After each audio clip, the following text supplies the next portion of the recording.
మనకి ఉత్తరం వైపున ఒక భైరవ శిల్పం కనిపిస్తుంది. ఉత్తరం వైపు నుంచి తూర్పు వైపుకు ఈ శిల్పాలు చెక్కారు. ఇటు ఉత్తరానికి తూర్పుకు మధ్య భాగంలో వినాయకుడు చాలా సౌష్ఠవంగా చెక్కాడు, చతుర్భుజుడు అనమాట. ఈ శిలలకు పై భాగంలో వెళ్తే ఆది మానవులు తలదాచుకున్న గుహలు కనిపిస్తాయి. 4000 ఏళ్ల కిందటే ఇక్కడ ఆది మానవులు జీవించారు. ఆ జీవించిన గుహలు ఎలా ఉంటాయో చూద్దాం. ఈ గుహలో సిద్ధులు తపస్సు చేసిన ప్రాంతం అని చెప్పడానికి ఇక్కడ నిర్మాణాలు ఉన్నాయి. ఇటుకలు కూడా కనిపిస్తున్నాయి. ఇగో ఇది పెద్ద ఇటుక. అక్కడ ఎట్లాగైతే ఉన్నాడో ఇక్కడ కూడా భైరవ శిల్పం ఉంది. అది ప్రాచీనమైంది. ఇది తర్వాతి కాలంలో హనుమద్గిరి తటాకాంజనేయ స్వామి ఆలయం వెనుక వైపు ఉన్నాము. మనకి ఉత్తరం వైపున ఒక భైరవ శిల్పం కనిపిస్తోంది. ఒక చిన్న విడి శిలకి భైరవ శిల్పం కనిపిస్తుంది. ఈ శిలను కూడా ఆలయ నిర్మాణంలో పునాదిరాయిగా ఉపయోగించారు. ఈ శిల పక్కన మరికొన్ని గుట్టకి సంబంధించిన శిలలు ఉన్నాయి. ఇవన్నీ కూడా సహజ సిద్ధమైన శిలలే. ఆ శిలలను చూద్దాం. ఆ శిలలలో ఏముందో చూడొచ్చు. ఇక్కడ 2 శిలలు కనిపిస్తున్నాయి. ఇవేంటంటే ఉత్తరం వైపు నుంచి తూర్పు వైపుకు ఈ శిల్పాలు చెక్కారు. ముందుగా మనం ఉత్తరం వైపు నుంచి చూద్దాము. ఇక్కడ మనకి వీరభద్ర శిల్పం కనిపిస్తోంది. వీరభద్రుడు చతుర్భుజుడై కరండమకుటధారి చతుర్భుజుడు మనకి కనిపిస్తున్నాడు. స్థానక భంగిమలో నిలబడి ఉన్నాడు. కుడి చేతిలో మనకి గద కూడా కనిపిస్తుంది. ఇక్కడ శివలింగం కనిపిస్తుంది. బాణలింగము ఇక్కడ మనకి గీతలు కూడా కనిపిస్తున్నాయి. ఇట్లా గీతలు ఉన్నప్పుడు ఇవి చాలా ప్రత్యేకమని చెప్తారు. ఈ శివలింగానికి ఒక ప్రత్యేకత ఉంది. ఎందుకంటే తొలి శైవ దేవాలయంగా గుడిమల్లం దేవాలయం చెప్తారు. గుడిమల్లం దేవాలయంలో ఇలా రైలింగ్ ఉంటుంది. అంటే ఒక ఫెన్సింగ్, ఒక కంచెలాగా ఇలా కనిపిస్తుంది. 2 నిలువు పట్టీల మధ్య ఇట్లా అడ్డ పట్టీలు ఉంటాయి. ఇట్లా పట్టీలు ఉండడం అనేది ఇది ప్రాచీనత. బౌద్ధంలో మొదటిసారిగా ఇలా ఉపయోగించారు. ఆ బౌద్ధం యొక్క శిల్ప శైలి రాష్ట్రకూటులు అనంతర కాలంలో కొనసాగుతూ వచ్చింది. ఇక్కడ రైలింగ్ లాంటివి, కంచెలు లాంటివి 4 కనిపిస్తున్నాయి. ఇట్లాంటిదే యాజ్టీజ్గా భూపాల్పల్లి జిల్లా నైనా కేవ్స్, నయనా గుహలలో కూడా శిలనే న్యాచురల్గా ఉన్నటువంటి ఒక శిలనే లోపల భాగంలో తొలిచి పుట్టు శివలింగంగా అట్లా తయారు చేస్తారు. అది దానికి కూడా ఇట్లా బౌద్ధ స్టైల్ కనిపిస్తుంది. అది కూడా శైవాలయం అనమాట. తొలి శైవాలయాలకు గుర్తు అని చెప్పచ్చు నయనా గుహలు కానీ ఇప్పుడు ఇది కానీ. ఇప్పుడు దీని కింద మనకు నంది కనిపిస్తుంది. ఎక్కడైతే శివలింగం ఉంటుందో అక్కడ నంది ఖచ్చితంగా మనకు చూపిస్తున్నారు. ఈ నంది పక్కనే మరొకటి వినాయకుడు. ఇటు ఉత్తరానికి తూర్పుకు మధ్య భాగంలో వినాయకుడు చాలా సౌష్ఠవంగా చెక్కాడు, చతుర్భుజుడు అనమాట. ఇక్కడ పద్మం పైన కూర్చున్నాడు. ఈ పద్మం కూడా ఒక పీఠం పైన ఉంది. మనకి చాలా స్పష్టంగా ఒక పీఠాన్ని చూపించాడు, ఎత్తైన పీఠంగా. అంటే ఇక్కడ ఉన్న శిలలలో ఇదే ఉన్నతంగా కనిపిస్తుంది ఈ వినాయకుడు. వినాయకుని యొక్క దంతాలు విరిగిపోయినాయి. ఒక దంతము కుడి చేతిలో, 2 చేతులు గలవాడు. కుడి చేతిలో దంతం ఉంది. అంటే మహాభారత రచనలో వేదవ్యాసుడికి తోడ్పడినట్టుగా పౌరాణిక కాదు, ఇక్కడ దంతం కనిపిస్తుంది. ఎడమ చేతుల్లో కుడుము ఉంది. ఆ వినాయకుడు అక్కడ తింటున్నాడు, మనకి తింటున్నట్టు కనిపిస్తుంది. ఇక్కడ చూసారా, కుడి భుజం నుండి జంధ్యం కనిపిస్తోంది. మామూలుగా ఎడమ భుజం నుండి జంధ్యం కుడివైపుకు ఉంటుంది, సవ్య దిశ. ఇది అపసవ్య దిశ. అంటే కర్మకాండాలలో, నేను ఇటీవల కర్మకాండాలలో పాల్గొన్నప్పుడు సవ్య దిశ అపసవ్య దిశ అంటూ పదే మార్చారు. ఇక్కడ అపసవ్య దిశలో జంధ్యం కనిపిస్తుంది. ఇదొక ప్రత్యేకత. ఉదరబంధంగా నాగుపాము పడగ విప్పి ఉంది. ఉదరబంధంగా నాగుపామును ధరించాడు. లలితాసనంలో కూర్చొని ఉన్న వినాయకుడితను. దీని పక్కన ఎవరిమే మహిషాసురమర్దిని. మహిషము అంటే దున్నపోతు. ఇక్కడ మహిషాసురుడు రూపం చూపించకుండా కేవలం మహిషము అంటే దున్నపోతును మాత్రమే చూపించారు. ఇక్కడ కూడా చతుర్భుజురాలు. ఇక్కడ కుడి చేతిలో చక్రము, ఎడమ చేతిలో శంఖము, కరండ మకుటధారి, కర్ణ కుండలాలు. ఇక్కడ ప్రభావలి కూడా ఉంది. అంటే దివ్యంగా ప్రకాశిస్తున్నటువంటి ముఖ వర్చస్సు గల దేవత. చాలా సౌష్ఠవంగా చెక్కారు. కంఠాభరణాలు ఉన్నాయి. కుడి చేతిలో ఒక త్రిశూలం ధరించి అది మహిషాన్ని పొడుస్తుంది, అంటే దున్నపోతుని పొడుస్తుంది. తర్వాత ఎడమ చేతిలో ఒక త్రిశూలము లేదా కత్తి లాంటిది ధరిస్తుంది, అంటే దున్నపోతు యొక్క కొమ్ము పట్టుకున్నట్టు ఇక్కడ కనిపిస్తుంది. ఈమె మహిషము, ఇక దున్నపోతు యొక్క తోక. అంటే రాక్షసుడిగా చూపకుండా మహిషాన్నే చూపించారు. ఇది ఈ శిల్పం యొక్క ప్రత్యేకత. ఇక తూర్పు వైపుకి వస్తే శివుని యొక్క కుటుంబాన్ని మొత్తం ఇక్కడ చూపించినట్లు తెలుస్తుంది.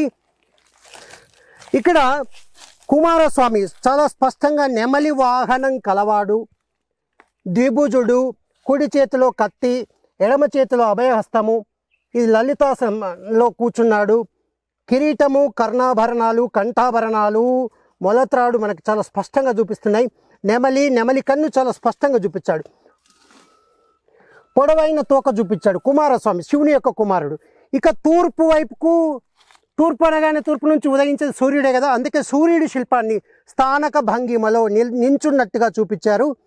2 చేతులలో తామర పద్మాలు ధరించాడు ఇతడు సూర్యుడు. ఇక దీని పక్కనే మరొక శిల ఉంది. ఆ శిలకు కూడా యథాతథంగా ఇలాంటి శిల్పాలే కనిపిస్తాయి. ఇవి కూడా ఉత్తరం నుంచి తూర్పు వైపుకు చెక్కారు. ఇక్కడ నంది, ఇంతకుముందు చెప్పినట్టే శివలింగము, ఇక్కడ సూర్యుడు, చాలా సౌష్ఠవంగా చెక్కిన వినాయకుడు, ఇది కూడా జంధ్యం అపసవ్య దిశలోనే కనిపిస్తుంది. ఇక్కడ మళ్ళీ మరొక శివలింగము, ఇక్కడ మరొక నంది. అంటే 3 శివలింగాలు, 3 నంది విగ్రహాలు ఇక్కడ కనిపిస్తున్నాయి. నిజానికి ఈ శిల పై భాగంలో ఉండాలి, దొర్లించబడ్డది. ఈ శిల కొంచెం ఉన్నత స్థానంలో పై భాగంలో ఉంటుంది. ఆ శిల దొర్లిపడి కింద పడ్డది. అయితే ఈ 2 శిలలను కొంత పై భాగాన్ని లేపి, అంటే భద్రకాళి చెరువు మత్తడి నిర్మాణం జరిగిన తర్వాత నీటి మట్టం ఎంత అయితే పెరుగుతుందో అంత ఎత్తులో ఒక 2 ఫీట్లలో ఈ శిలలను లేపి నిలబెడితే పర్యాటకులకి, భక్తులకి, ఆధ్యాత్మికవేత్తలకి, చారిత్రక పరిశోధకులకి, సామాన్య ప్రజలకు అందుబాటులో ఉంటుంది. ఇప్పుడు ఈ శిలలకు పై భాగంలో వెళ్తే ఆది మానవులు తలదాచుకున్న గుహలు కనిపిస్తాయి. క్రీస్తు పూర్వము 4000 ఏళ్ల కిందటే ఇక్కడ ఆది మానవులు జీవించారు. ఆ జీవించిన గుహలు ఎలా ఉంటాయో చూద్దాం. రాష్ట్రకూటుల కాలం నాటి ఈ శిల్పాలకి, అంటే ఇది ఒకప్పుడు ఆవాస ప్రాంతం అని చెప్పచ్చు. అంటే సిద్ధులు, మునులు వాళ్ళు జీవించిన ప్రాంతాలకు గుర్తుగా ఇక్కడ మనకి ఒక చిన్న గ్రైండర్ కనిపిస్తోంది. మనం ఇట్లా పైకెక్కుదాం, పైకెక్కితే కూడా గ్రైండర్స్ కనిపిస్తాయి. అయితే ఇవి ఆసక్తికరమైన గ్రైండర్స్. ఇవి పద్మాక్షి గుట్ట పైన, కలయ గుట్ట పైన, భువనగిరి కోట పైన చాలా చోట్ల ఇది ఓవెల్ షేప్లో కనిపిస్తుంది. మామూలుగా గ్రైండర్ అంటే రౌండ్గా కనిపిస్తుంది, గ్రూవ్స్ అయితే ఇట్లా పొడవుగా కనిపిస్తాయి. ఇది ఓవెల్ షేప్లో కనిపిస్తాయి. ఇట్లాంటి గ్రూవ్స్ మనకి 2 కనిపిస్తున్నాయి ఈ ప్రాంతంలోనే. సో ఇవైతే అంటే వీటి పర్పస్ ఏంటనేది మనకైతే తెలియదు, కానీ కోటలు నిర్మించిన చోట గుట్టల పైన ఇక్కడ కనిపిస్తున్నాయి. ఇది మనం చెప్పుకుంటున్నటువంటి ఒక గుహ, చాలా పెద్ద గుహ. అంటే మైక్రోలిథిక్ ఏజ్, అంటే ఒక 10,000 ఏళ్ళ నుంచి మానవులు జీవించడానికి అనువుగా ఉన్నటువంటి గుహలు ఇవి. అనంతర కాలంలో మునులు, సిద్ధులు తపస్సు చేసుకోవడానికి ఈ ప్రాంతాన్ని ఉపయోగించుకున్నట్లుగా తెలుస్తుంది. కొద్దిపాటి శిలను తొలిచారు కూడా మనకి. ఈ భాగాన్ని శిలను కొంచెం తొలిచారు. ఇక్కడ పాతకాలపు ఇటుకలు కనిపిస్తాయి. డంగు సున్నము రాయితో మెదిపి కట్టిన గోడ కనిపిస్తుంది ఒక వైపు అంతా కూడా. టార్చ్ పెట్. ఈ గుహలో ఉన్నాం.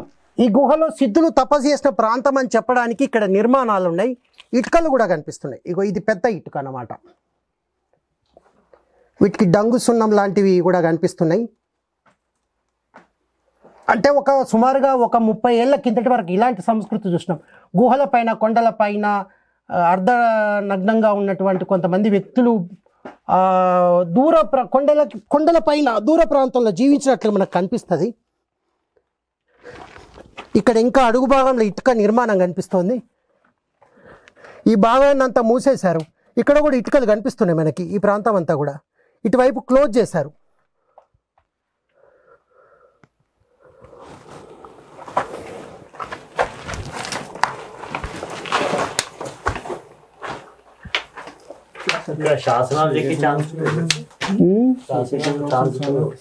బొమ్మలు చెక్కడానికి అవకాశం ఉంటుంది. ఈ ప్రాంతాన్ని కొంచెం ఉపయోగించుకున్నట్లుగా ఈ శిల కూడా నునుపుగా కనిపిస్తుంది ఈ ప్రాంతం అంతా.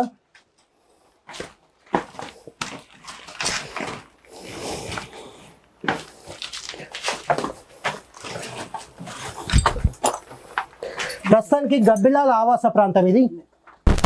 అనంతర కాలంలో మానవులు ఈ గుహను అనడానికి గుహ లోపల ఉన్నటువంటి శిలల్ని తొలచడము, ఇక్కడ కూడా మనకి కొద్ది భాగంలో తొలచడం కనిపిస్తుంది. ఇది ఎందుకు ఆది మానవులకు ఆవాసంగా ఉందంటే సమీపంలోనే, అంటే 5 అడుగుల 2 అడుగుల విశాలమైన భద్రకాళి చెరువు, కొండల పైన కొండల చుట్టూ దట్టమైన అడవి ఉండడము, జంతువులు దాహం తీర్చుకోవడానికి చెరువుకు రావడము, అంటే ఆహారము, పంటలు పండించడానికి పాడి భూమి, నీటి వనరులు, శిలలు ఉండడం వల్ల ఆది మానవులకు ఆవాస ప్రాంతం ఉంది. తర్వాత విశాలమైన మనకు పైన బెడ్రాక్ పడగరాయి కూడా ఉంది. ఇలాంటి పడగరాయి ఉండే చోట చిత్రాలు కూడా వేసే అవకాశం ఉంటుంది. ఈ రాయి సరిగ్గా నునుపుగా లేకపోవడంతో చిత్రాలు వేయలేదు. రాష్ట్రకూట శిల్పాల నుంచి పక్కకు ఒక గుహ కనిపిస్తుంది. గుహకు ఎదురుగా చెరువు నుంచి ఉత్తరం వైపుకు వెళ్ళే దిశలో మనకి ఇట్లా తొలిచారు, అంటే మనుషుల అలికిడి ఇక్కడ ఉంది అన్నమాట. ఇంకా ఇది ఎంత దూరం ఉంటుందో అంత దూరం దాకా వెళ్దాం. సో ఇక్కడ మనకి పాదాల మార్గం కనిపిస్తుంది. ఇది ఎంత దూరం ఉందంటే చెరువు లోపలికి కూడా ఇట్లా వెళ్ళొచ్చు. గుట్ట పైనుంచి రావడానికి, ఈ అంచు నుంచి పోవడానికి ఇది మార్గం కనిపిస్తుంది. ఇక్కడ చూస్తున్నారా, ఇక్కడ ఒక ఆలయం నిర్మించారు. ఆలయం నిర్మించినట్టుగా ఈ శిలను తొలిచారు. చాలా స్పష్టంగా కనిపిస్తుంది. ఈ శిలను తొలిచారు. 1, 2, 3 వరుసలలో ఒక ఆలయం నిర్మించడానికైతే ఒక ప్రయత్నం చేశారు. ఇక్కడ ఒక మార్గము, ఇక్కడ ఒక లేయర్ కనిపిస్తుంది, ఈ చివరిలో మరొక లేయర్ కనిపిస్తుంది. సో ఇప్పుడు కోట పైకెక్కే మార్గం అనమాట. ఇది భద్రకాళి చెరువు. చెరువు నుంచి మనం ముందుకెళ్తున్నాము. ఇక్కడ మనకి ఒక లేయర్ తొలిచారు. ఇట్లా ఒక అడ్డంగా లేయరు, మళ్ళీ నిలువుగా లేయరు కనిపిస్తుంది. అంటే ఒకప్పుడు ఇక్కడ దేవాలయ నిర్మాణం జరిగి ఉంటుంది, లేదా కోట నిర్మాణం అయినా జరిగి ఉండాలి.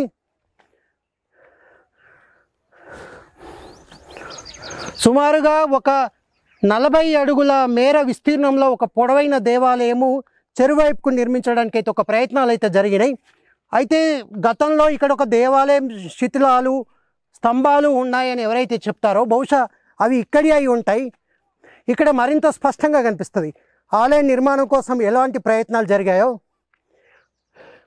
ఈ ఆలయం పైనుంచి వచ్చే నీళ్లు, గుట్ట పైనుంచి వచ్చే నీళ్లు ఆలయం కింద నుంచి వెళ్లకుండా ఈ పక్క నుండి ఒక మార్గాన్ని తొలిచారు. అంటే పైనుంచి వచ్చే నీటి ద్వారా ఇట్లా పక్కకుండా వెళ్ళి చెరువులోకి వెళ్ళిపోతుంది. సో భద్రకాళి టెంపుల్కి, భద్రకాళి చెరువు వైపు ఉన్నాము. ఈ వెనక కనిపిస్తున్నది భద్రకాళి చెరువు. పూర్తిగా ఎండిపోయింది కదా. మనం ఈ చెరువు దగ్గర నుంచి కుడివైపుకు చూస్తే ఇక్కడ ఒక భైరవ శిల్పం కనిపించింది. అంటే పాక్షికంగా ఇక్కడ భైరవుణ్ణి తొలిచినట్టు మనకు తెలుస్తుంది.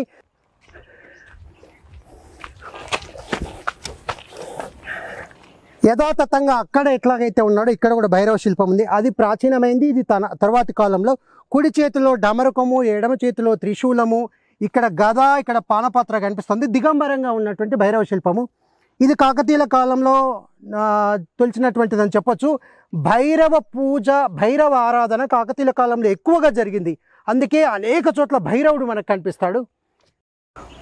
భద్రకాళి చెరువు నీటి మట్టం ఎక్కడైతే ఉంటుందో ఆ హనుమద్గిరి వెనుక వైపు ఉన్నటువంటి ఎక్స్ప్లోరేషన్ అనమాట ఇది.